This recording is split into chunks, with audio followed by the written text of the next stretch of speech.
La obsesión de Wall Street por predecir el futuro acaba de chocar frontalmente con la evolución artificial. Y lo que resulta más inquietante, una solución algorítmica que parece matemáticamente perfecta en la pantalla podría ser en realidad un espejismo financiero sumamente peligroso. Es una afirmación audaz, desde luego, pero la investigación que vamos a desgranar hoy demuestra empíricamente algo brutal. Y es que confiar a ciegas en la perfección de un algoritmo puede ser el camino más rápido hacia el desastre. Un saludo muy cordial a todas las mentes curiosas que nos acompañan hoy. Arrancamos esta inmersión a fondo adentrándonos en un terreno, la verdad, fascinante. Vamos a analizar un estudio académico de noviembre de 2025, redactado por Julian Gutiérrez de la Universidad de Dartmouth. Sé un documento súper interesante que explora un enfoque, digamos, coevolutivo para calibrar algo llamado el modelo financiero de Heston. Exacto. Y a ver, tengo que poner mis cartas sobre la mesa desde el primer minuto. Yo soy profundamente escéptico con todo esto. Ya no me sorprende, la verdad. Es que hablamos de utilizar inteligencia artificial, redes neuronales complejas que mutan de forma autónoma, para manejar flujos de capital real en los mercados. Para mí, estas inteligencias artificiales suelen ser enormes cajas negras impredecibles. Dejar que algo que no comprendemos del todo tome el volante del sistema financiero me parece francamente temerario. A ver, esa reticencia es habitual, totalmente comprensible. Pero creo que enfocas el problema desde el ángulo equivocado, si me permites. Ah, ¿sí? ¿Por qué lo dices? Pues porque la genialidad de este documento de Dartmouth y la razón por la que merece nuestra atención hoy no radica en que intente vendernos la inteligencia artificial como una varita mágica infalible. Al contrario, Vale, te escucho. es más bien una autopsia rigurosa. El estudio cuantifica y disecciona matemáticamente esos peligros exactos que te preocupan.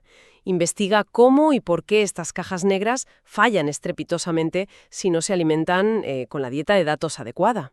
Entiendo. O sea que el estudio viene a darnos la razón a los escépticos, en cierto modo. En parte sí, pero aportando soluciones. Aunque claro, para poder criticar a las máquinas con fundamento, primero necesitamos entender el colosal dolor de cabeza matemático que los humanos intentan resolver a diario en el mercado de opciones. De acuerdo. Pues pongamos los cimientos. Remontémonos un momento a 1973. Cualquiera que haya rozado el mundo de las finanzas ha oído hablar del modelo de Black-Scholes. El clásico entre los clásicos. Exacto.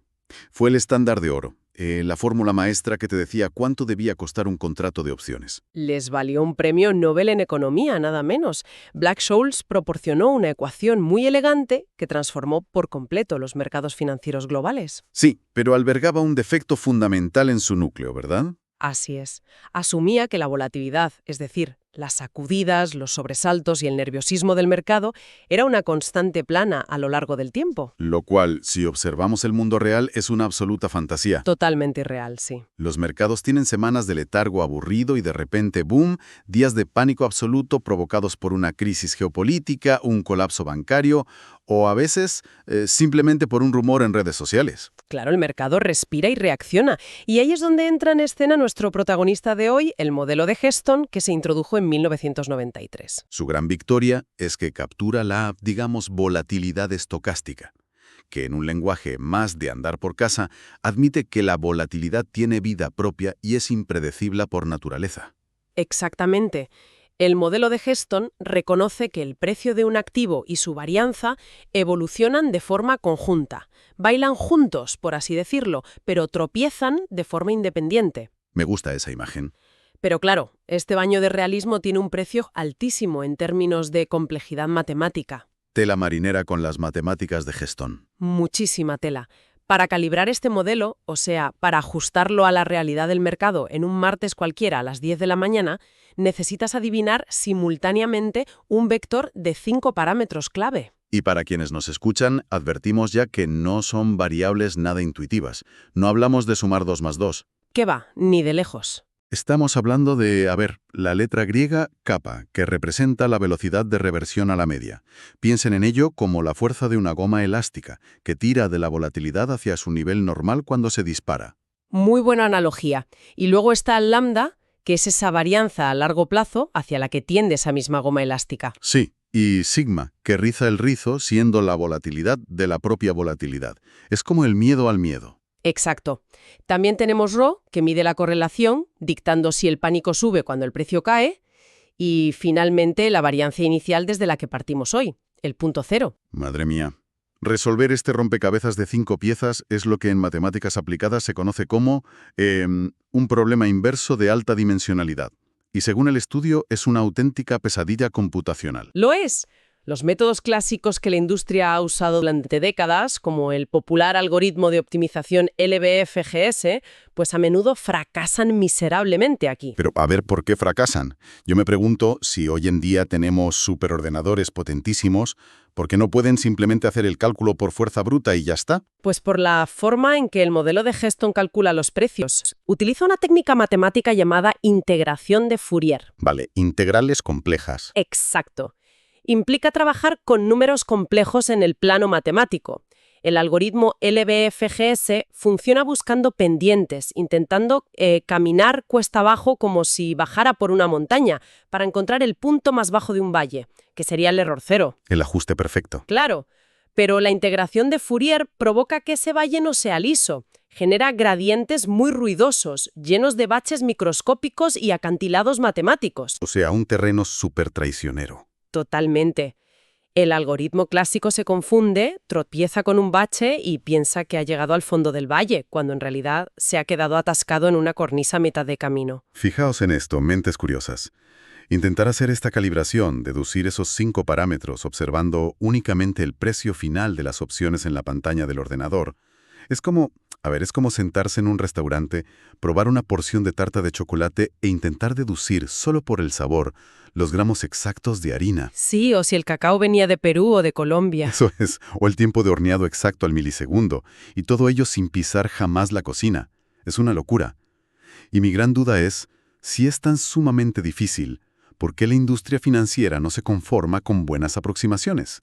¿Por qué esta obsesión, casi enfermiza, por una precisión tan costosa? A ver, la analogía de la tarta es buenísima para ilustrar la dificultad del problema inverso, pero omite un factor crucial, que es el riesgo sistémico. Claro, el dinero real que hay en juego. Exactamente. En las finanzas modernas, conformarse con una buena aproximación, entre comillas, puede significar la quiebra de un fondo de cobertura millonario en cuestión de horas. En entornos de producción reales, estas calibraciones no son un ejercicio académico que el banco hace una vez al mes. Se hacen constantemente. Se ejecutan a diario e incluso intradía, muchas veces, por minuto, bajo unas restricciones de latencia feroces. O sea, estamos hablando de una carrera contrarreloj constante. Una carrera donde los milisegundos cuestan millones de euros. Si diseñas un modelo que es increíblemente preciso, pero tu ordenador tarda, 15 minutos en calibrarlo resolviendo integrales complejas, tu modelo es inútil. Porque en 15 minutos el mercado ya ha cambiado de precio cientos de veces. Eso es. Necesitas una precisión absoluta para no asumir riesgos en la sombra, porque un pequeño error se multiplica exponencialmente.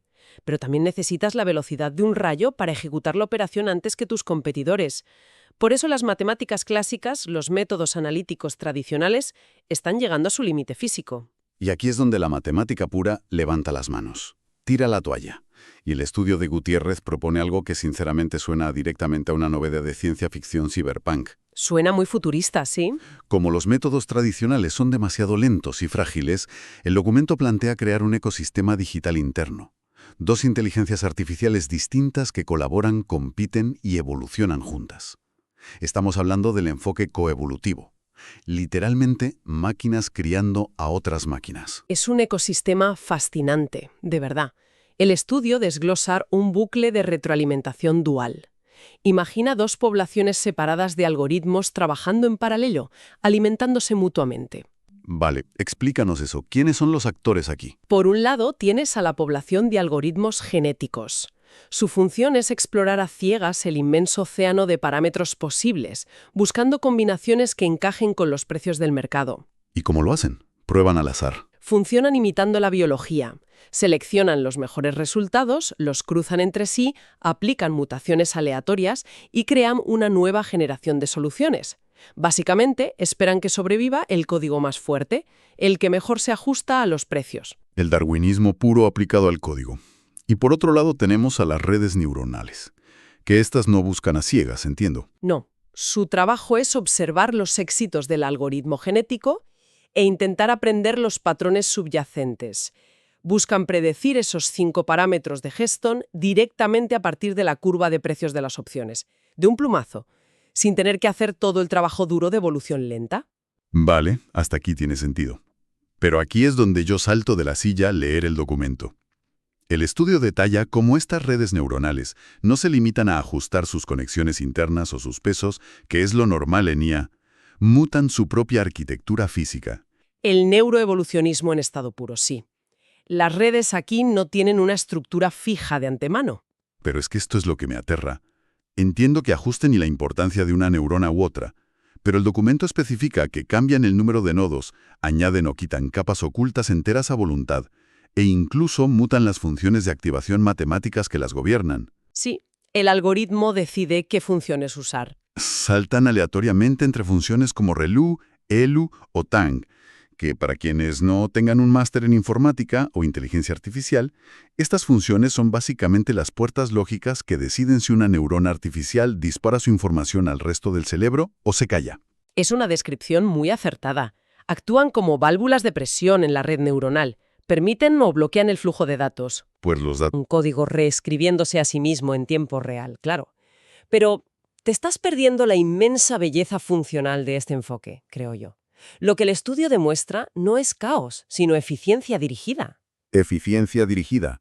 Suena a eufemismo. Fíjate, históricamente, un ingeniero humano tenía que adivinar cuántas capas y neuronas necesitaba una red para entender un problema tan difícil como el modelo de Heston. Y los humanos, pues tenemos sesgos. Solemos construir modelos o demasiado simples que no captan los matices, o innecesariamente gigantescos que tardan la vida en calcularse. Vale. El toque humano a veces entorteje, lo concedo. La presión evolutiva de este sistema automatiza el descubrimiento de la arquitectura ideal. Selecciona naturalmente la capacidad exacta que requiere el problema en cada momento. Ni una neurona más, ni una menos. ¿Una especie de darwinismo de silicio puro y duro? Justamente, el bucle es de una elegancia matemática tremenda. El algoritmo genético encuentra buenos parámetros y se los pasa a la red neuronal para que estudie con esos ejemplos. La red neuronal, al volverse más inteligente tras estudiar, inyecta semillas, o sea, predicciones ultra rápidas, de vuelta a la población del algoritmo genético en la siguiente ronda. Ah, claro, le da un atajo. Eso es. Le ahorra al algoritmo miles de cálculos inútiles. El documento aporta métricas clarísimas en este sentido. Este sistema híbrido logra igualar la precisión milimétrica del método tradicional LBFGS en apenas 264 generaciones de media. Que en tiempo máquina no es nada. No es nada. Y logra una velocidad en las fases iniciales de búsqueda que un algoritmo genético puro, actuando solo, tardaría días en alcanzar. Claro. Visto así, parecería que este bucle infinito de retroalimentación es el santo grial financiero. Las redes aprenden del algoritmo, el algoritmo avanza a pasos agigantados gracias a las redes, todos ganan. Parece el sistema perfecto, ¿sí? Pero, y aquí es donde el estudio me da la razón y justifica mis miedos iniciales, la investigación da un giro brusco. Cuando llegamos a la sección del paper que analiza el sobreajuste o overfitting en inglés, el castillo de naipes se derrumba por completo. Se derrumba, o mejor dicho, revela sus grietas estructurales, que es lo interesante. El análisis que hace Gutiérrez sobre el abismo entre la pérdida de entrenamiento y la pérdida de validación es el núcleo duro del documento. Es lo que los expertos llaman el Train Validation Gap. Expliquemos detalladamente cómo funciona esa trampa, porque tiene tela. Imagina que observamos las curvas de aprendizaje de estas redes neuronales a lo largo de las generaciones. La curva de error durante el entrenamiento cae en picado hasta rozar prácticamente el cero. La red parece haber entendido el mercado a la perfección, es la alumna aventajada. Saca dieces en todos los simulacros. Exacto.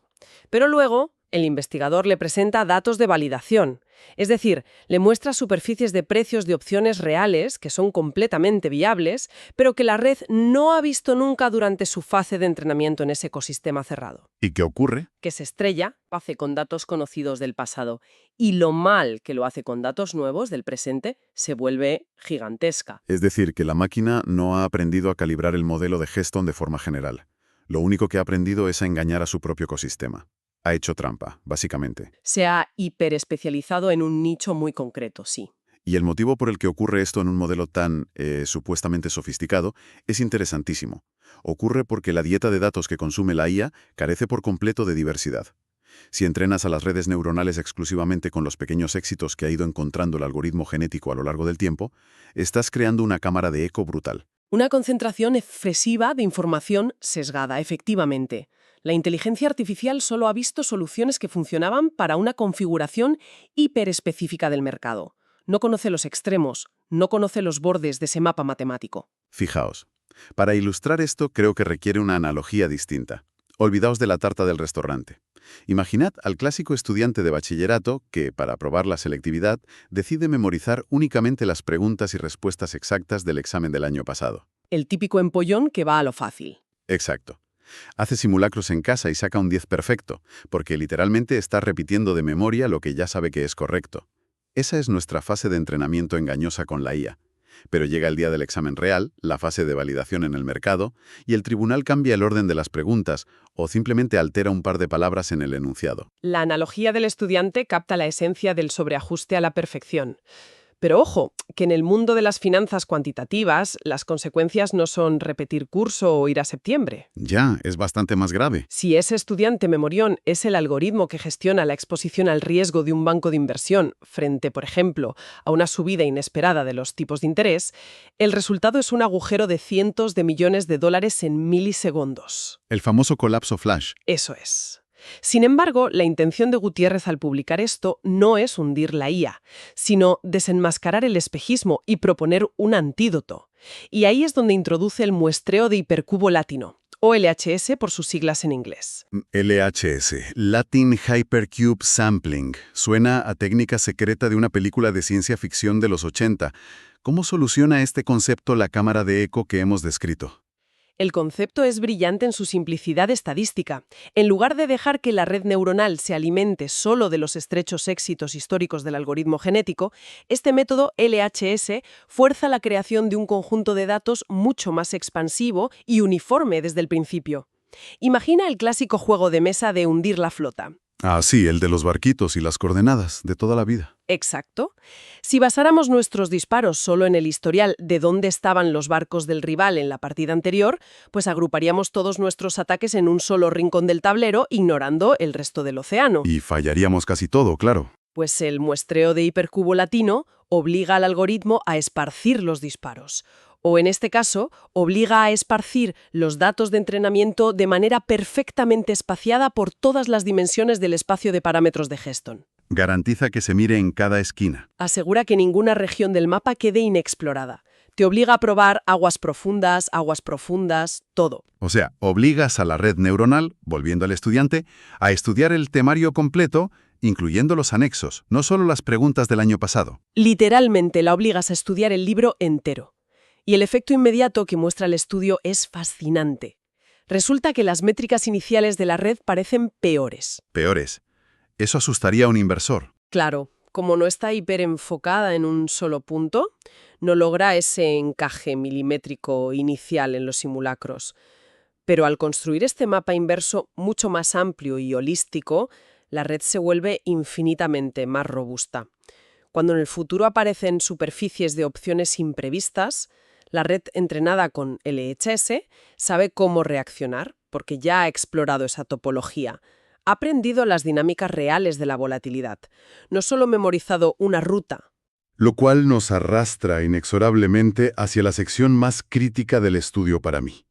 Sacar el algoritmo del cómodo laboratorio de datos sintéticos, de las pruebas controladas, y lanzarlo a los leones del mundo real. La prueba de fuego. Y tanto. El estudio pone a prueba todo esto que estamos hablando, utilizando datos empíricos del mismísimo índice S&P 500, el SPIX americano. No hay mejor campo de pruebas. Es el índice más seguido del mundo. El documento detalla el uso de 152 muestras de opciones reales del SPX extraídas de plataformas públicas como Yahoo Finance. Nada de simulaciones. Dinero real. Dinero real. Y para garantizar un entorno de estrés realista, no usan tasas teóricas de los libros, sino que incorporan las tasas de interés reales de los bonos del Tesoro de Estados Unidos del momento de la muestra. Que creo que el documento menciona que variaban desde un 4,24% para vencimientos a muy corto plazo hasta un 3,77% a un año vista. Exacto, un entorno de curva invertida. Construyen una curva libre de riesgo, auténtica y viva. Un campo de batalla real con todas las de la ley. Y los primeros resultados que arroja el documento, al menos visualmente si te fijas en las gráficas, son contraintuitivos y bastante engañosos. Y el empollón logran replicar los precios del mercado del S&P 500 de manera asombrosa en el histórico. Es que el encaje in sample, como le llaman en estadística, es espectacular. Si miras la gráfica en el estudio, las curvas de los datos observados frente a las predicciones casi se superponen perfectamente. No hay apenas margen de error visible. Si presentaras ese gráfico en una junta de accionistas de un fondo de inversión, te recibirían con una ovación y te darían un cheque en blanco. Pero cuando los investigadores analizan lo que está ocurriendo bajo el capó del algoritmo, descubren el desastre absoluto. Porque la perfección era mentira. Debido al sobreajuste masivo que mencionábamos y a un concepto vital que el estudio resalta, la naturaleza mal condicionada del modelo de Heston, toda esa perfección visual es un puro fraude matemático. Vale, detengámonos ahí un segundo porque esto es clave. Para quienes nos escuchan y no son matemáticos de Wall Street, ¿qué significa exactamente que un modelo esté mal condicionado o ill-conditioned? Un problema matemático está mal condicionado cuando es extremadamente inestable ante perturbaciones minúsculas en los datos de entrada.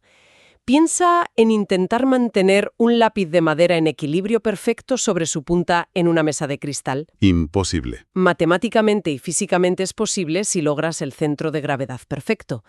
Pero la más leve brisa en la habitación, o que alguien camine cerca, un cambio imperceptible, hará que se desplome con violencia. Ah, entiendo. Es de una fragilidad extrema. En este escenario sobreajustado de las finanzas, el mercado real nunca es estático como la mesa de cristal.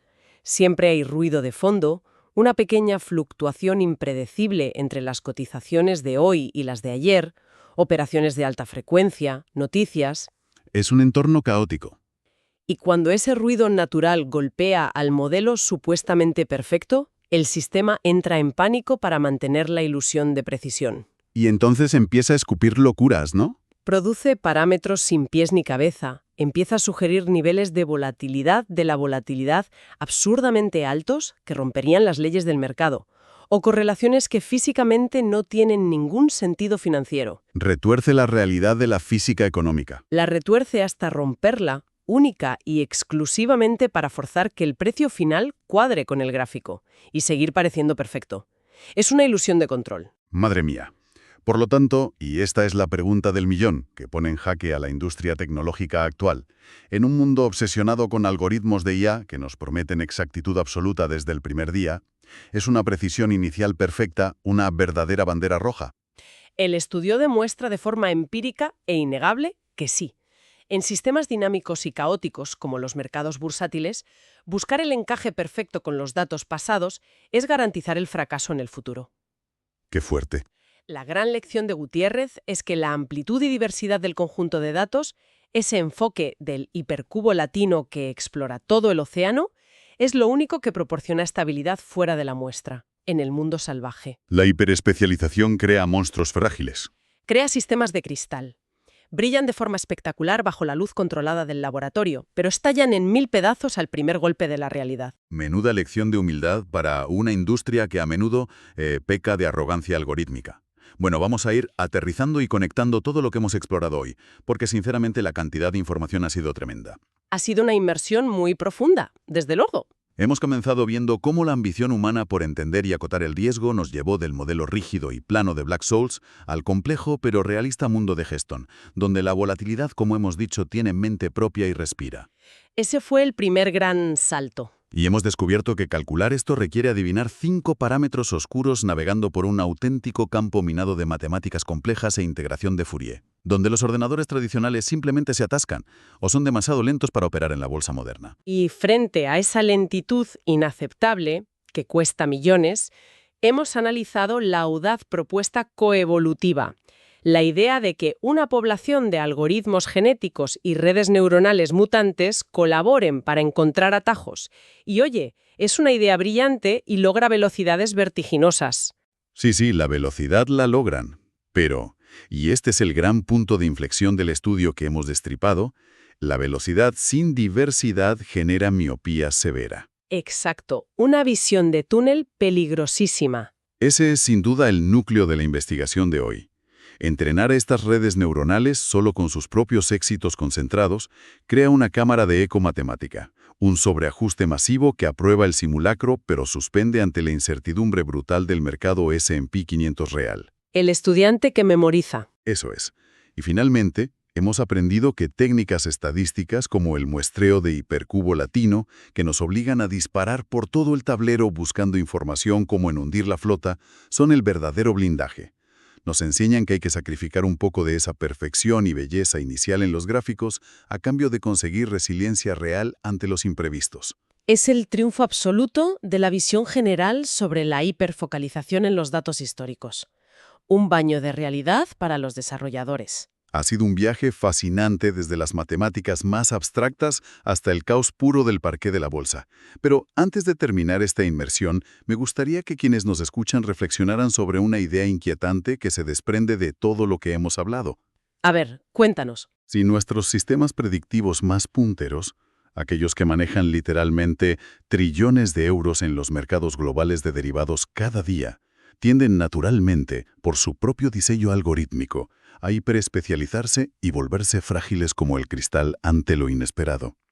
¿Qué significa eso para nuestras carteras de pensiones y para la economía mundial entera, el día que golpee un cisne negro, una de esas crisis verdaderamente impredecibles que por pura definición jamás estuvo en los datos de entrenamiento de ninguna máquina? Es una reflexión escalofriante, la verdad. Y creo que es la verdadera razón por la que estudios independientes como este de Dartmouth son tan críticamente necesarios para evitar que construyamos nuestro futuro financiero sobre cimientos de cristal engañoso. Gracias por ayudarnos a navegar estas aguas tan increíblemente complejas hoy. A ti ha sido un verdadero placer desgranar todo esto. Y gracias a todas las mentes curiosas por sumergiros con nosotros en este análisis a fondo.